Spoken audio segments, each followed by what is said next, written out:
Hey everybody, this is a new mini review episode. I'm going to have two movies today. Both are kind of related in that they're both kind of domestic crime thrillers. One's a little more horror, one's a little more thriller. Both are available on Amazon Prime and both are relatively new. The first one is actually from 2020. It's from this year. I don't know if it ever got any kind of a theatrical release. It's a pretty small independent movie, though. Mostly a twofer, mostly two main characters with a couple side characters showing up. Um, Now, this one is just fair warning. It's a little bit triggering for people, especially if there's been any kind of domestic violence or anything like that in your life. It might kind of hit you a little bit, but it isn't super gory, and there isn't a lot of overt violence, but it's definitely tense as it builds up. Could be slightly disturbing for some people. And there also is the suggestion of some animal violence, which also is triggering for some people. So, what is the concept of this? It's kind of a found footage movie of sorts. It's a little more like some of the more recent ones, like Searching, where they aim a little more towards the kind of the screens being part of the found footage. So you might have a Skype call, or you might have a cell phone footage, and then you might have a security cam footage. So they kind of go to all these different screens. But it is explained pretty well in this, in that the basic concept is this. Of course, I'm not going to spoil it. I'm just going to give you the basic idea.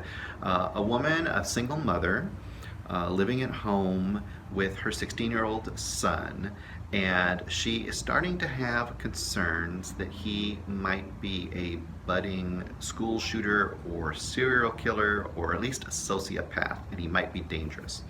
And she's getting to the point where she's even feeling concerned for herself.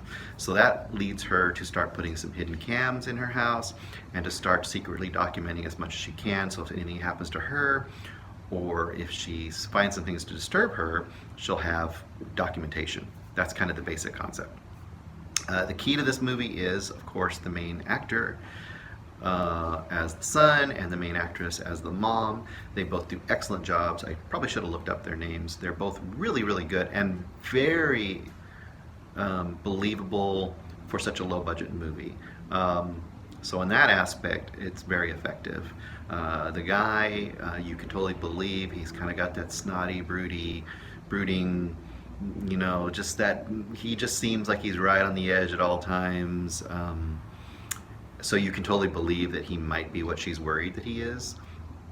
And then she, on the other hand, kind of goes back and forth between being a bit unhinged on her own right. So you start to have feelings like, well, what's her deal? So all of those things kind of get answered and brought together as the movie goes on.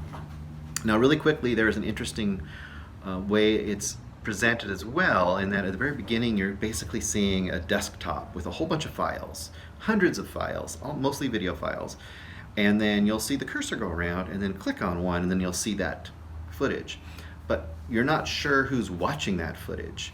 And as it goes along, all these different pieces of footage start to kind of mesh together and give you a full picture of what's going on. And some of these are old videotape footage from the past, some are current, some are cell phone footage that the kid shot, some is stuff from the security cam footage. So it really is meshed together in a really interesting way. Much more intricate and unique than it needed to be, and I appreciated that. And then there's a twist halfway through the movie where things change. And once again, I won't tell you because there's definitely some good reveals in this movie.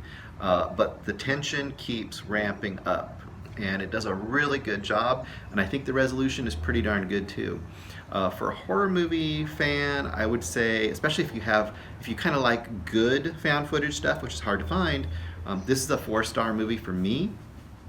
For a non-horror fan, it might not be quite as high, but it's definitely an effective little thriller, and it's not long. It's around 85, 90 minutes. Dogs running around, so you might hear that. The second movie is also kind of an urban, more of a thriller than a horror. The first one is definitely kind of more on the horror side. The second one's more of a thriller, a twisty thriller. So if you like those, this might be up your alley. And it's called I See You. Now this one I definitely can't give a ton away on because there would be some heavy, heavy spoilers. Um, the main concept I will give you is got Helen Hunt, and she's the mom in this household. They have a son who's, I would say once again, he's probably about 15 or 16, and a father. And once again, I'm not going to give you spoilers. The thing I'm going to tell you are things that are kind of basic right out of the gate. And right out of the gate, you find out that there's some tension in that family.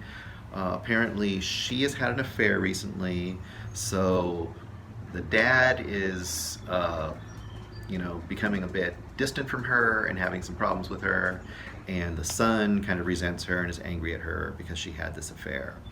And that kind of sets you up the family dynamic. But very quickly, a couple other things start happening. So in this town, years and years ago, there had been a serial killer who had abducted and kidnapped and killed a bunch of kids. And right out of the gate, a kid goes missing, and they think it's a copycat or somehow related to that. So that's one bit of context. So you've got the dad in this is an officer who's been involved in that case. So it's kind of a side plot here. But then on top of that, weird things start happening around the house. And I don't want to really get into it too much, but things start happening that are unexplainable, and you're not sure if it's the kid who's causing these things to happen, or is it supernatural? Like, what's happening? Why are these things occurring? And once again, I'm not going to go into what those things are or how they fold into the plot. And all throughout this, the soundtrack is telling you that, weird things, intense things are happening. And at first it kind of bugged me because it seemed a little bit overbearing. And I think it is a little bit overbearing overall. But as it goes, it starts to add into the way that the whole plot unravels. And there is a huge twist at the midpoint of this movie that upends everything that was going on before then. And then the whole rest of the plot is re-unraveling all the things you saw before and showing you some new things as you go. Movies like this really rely on intricate plot details with the twists all adding up into a whole, and I would say it's about 85 to 90% effective at doing that. And the twists are pretty good, but there are a couple whoppers. There are a couple things in there that you have to really go like, oh, really? I'm supposed to buy that happening? So there's a couple of those things that happen, but I would say overall it's pretty good at doing it. And it never is boring, and I think for people who like twisty thrillers, they're going to really, really enjoy this movie and be surprised by it, not the fact they never heard about it. For those who just kind of have more of a casual interest in these, I think you'll still find it a fun watch, although there might be a couple points where you kind of go like, am I supposed to buy that, really?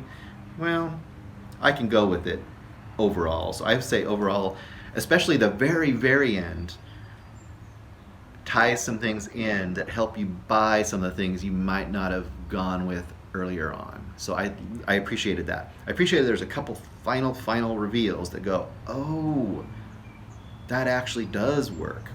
Anyway, I See You, also on Amazon Prime. Both these are on Amazon Prime. And I'm sure you can get them in other places as well, but if you want them for free and you have Amazon Prime, you can watch them both now. This was from 2019, and I heard a little buzz about it on some people that I know about as far as reviews go, but I didn't hear much. I think you could really enjoy it. I give it 4 stars. I kind of vacillated between 3.5 and 4 stars, but I think it's a pretty solid twisty thriller, and I think you kind of get your money's worth out of it if this is the kind of movie you like. So that's the 2 movies to watch. Oh, and one final little bonus thing. I finally got around to watching Paddington. I'm not going to add it in as one of my reviews. I'm just going to say if you haven't seen Paddington and you like really high quality kids movies, Paddington is spectacular. Paddington 2 I need to see because I haven't seen it yet, but Paddington is great. But I didn't think it really fit with these other 2, so I didn't really want to add it in as one of the reviews. Anyway, hope you enjoy that, and we'll talk to you soon.